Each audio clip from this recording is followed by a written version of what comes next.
Ahí está, perfecto. Hola, gracias por estos minutos y esta entrevista para platicar acerca de tu nuevo filme que está ya a la vuelta de la esquina y que la gente va a poder ver, Tormento. ¿Cómo te sientes primero de cambiar de timón y ahora conocer esta nueva faceta tuya, dejando un poco el documental, la sátira y ahora evocado en el thriller y el terror? Pues la verdad, muy, muy satisfecho del trabajo que se hizo. Como sabemos, el cine es un trabajo colaborativo y muchas veces todos los elementos, digamos que no operan con tanta compatibilidad. Cada película termina siendo hasta cierto punto un experimento, ¿no? Por las distintas necesidades que tiene cada proyecto.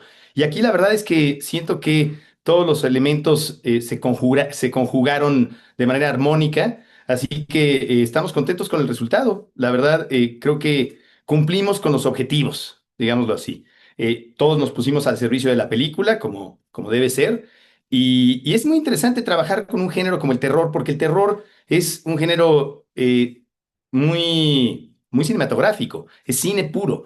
Generación de atmósferas, manejo de suspenso. No es tan discursivo como otros géneros y subgéneros del cine. Al contrario, ¿no? Se trata de construir un artificio que te invite a vivir una experiencia emocional y sensorial. Y eso es básicamente lo que logramos con Tormento.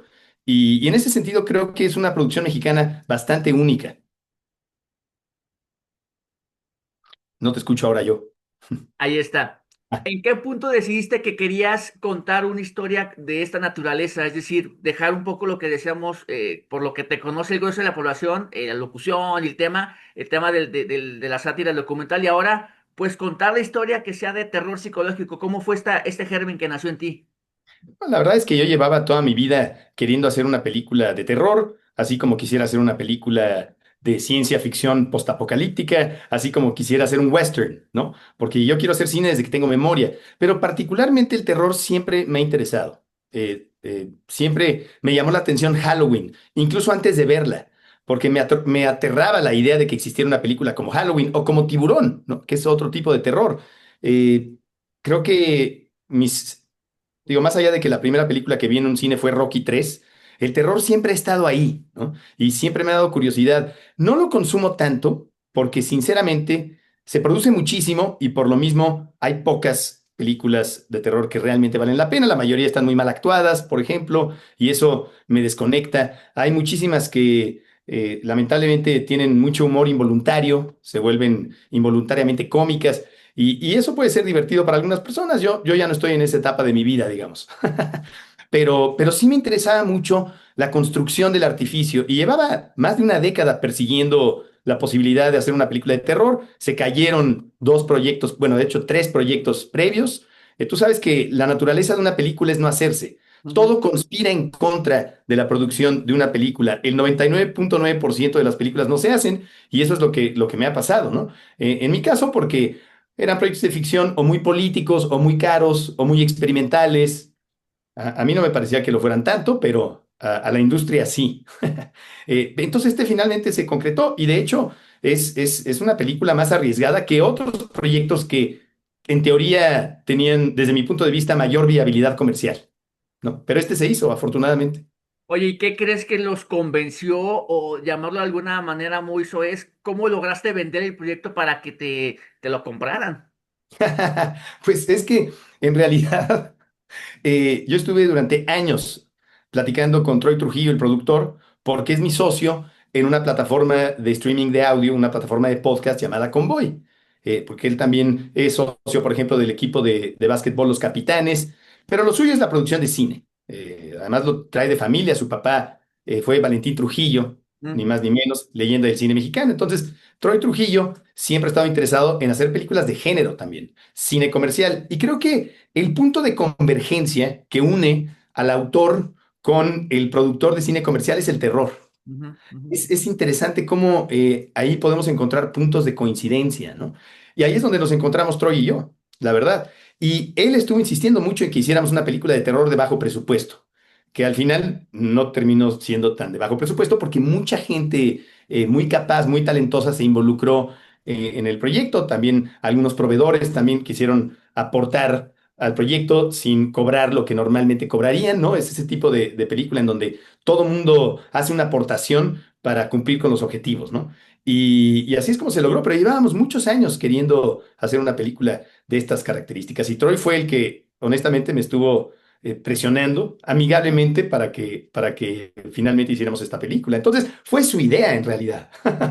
Y por otro lado, él, digamos que yo le encargué que me encargara una película. Yo le decía, por favor, encárgame una película, porque él contrata directores por encargo. Son trabajos por encargo. Entonces yo le decía, por favor, encárgame una película, ¿no? Y me decía, sí te avientas a hacer una película de género, con lo que eso implica, ¿no? Además, o sea, hay que ser sumamente profesional, honestamente, para hacer una película de estas características. Hay que ser muy riguroso, hay que ser muy disciplinado, nada de caprichos, nada de insisto en este color porque es el color que me gusta y me recuerda a mi infancia. No, esto no es algo. Entonces yo estaba muy al servicio de la película. La verdad, al final quedó una película muy personal porque soy un alacrán.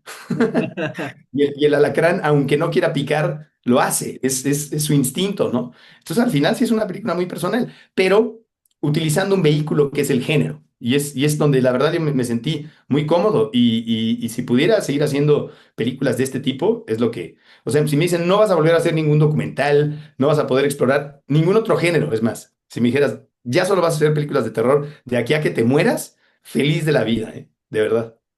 Oye, estaba leyendo que fueron 16 las madrugadas en las cuales se desarrolló. ¿Cómo fue, pues, trabajar en tiempos que el ser humano no está acostumbrado por tanto tiempo? Y imagino que también el cansancio, el estrés, todo fue parte de lo que querías para que se evocara en la cinta, ¿no?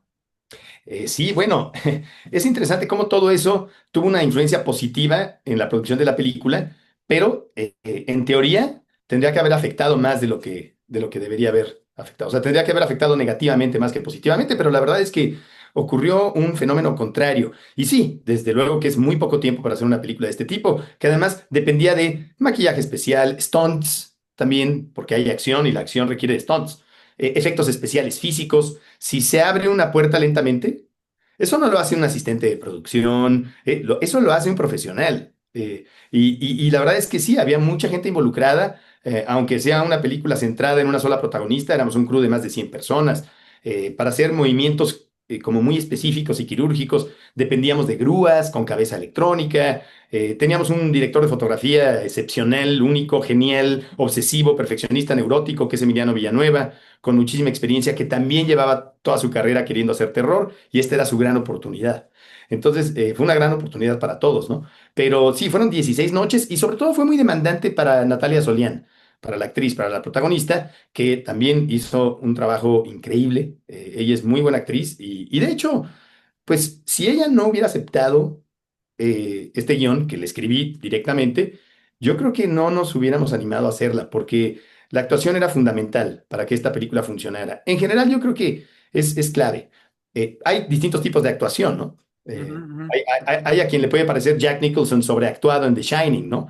Pero también ese era el estilo de Kubrick, y por otro lado, él no buscaba realismo, él buscaba, Kubrick buscaba que fuera interesante. Decía, no me importa lo realista, I want something interesting, que sea interesante, que capture la atención de los espectadores, y nadie mejor que Jack Nicholson, ¿no? Que se planta frente a la cámara y ya de por sí es una persona con una expresión perversa, siniestra, peligrosa. Es lo que él buscaba ahí. Nosotros aquí lo que buscábamos era realismo, en términos de actuación. Queríamos verdad, queríamos autenticidad, y hay dos tipos de actores.